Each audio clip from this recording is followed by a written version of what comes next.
धनमणीज welcome back to another video. आज दिनटा सेते प्रोडक्टिव नथिला किंतु बहुत प्रोडक्टिव थिला। यार मीनिंग टा मु आपण मानकु आगु को बुझेबी। सकाळु सकाळु उठी कि मु आ झुलिया भाई चली जाइथिलु मार्केट को, कारण आमर किछि सामान आनिबार थिला आउ जलखिया नहीं कि घर को आसबार थिला, कारण घर वाला ऑर्डर देथिले। घर को आसिकी मो मुंडरे लगे देथिली रोजमेरी वाटर। आउ हाँ, एबे मो रेगुलर रोजमेरी वाटर को मो मुंडरे लगाउची। और रोजमेरी वाटर को मुंडरे लगे सारला परे मो हेयर्स को गोटे गुड सा मसाज दे देथिली। आउ हाँ भाई, जो पिला मानकर माँ माने एसएससी ग्रुप रे थांते ना, से पिला को दुख अलगा ही।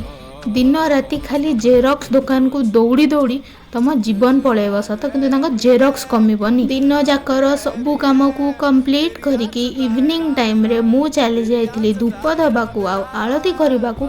आउ हाँ, आई एम ए पूजा पाठ टाइप पर्सन, तो मु जेन्युइनली संध्या बेले धूप दिए आउ प्रार्थना गाए। तो मु चली मो धूप देकी पढ़िबाकू। आउ आपण मानक सहित काली देखा हबो। राधे राधे।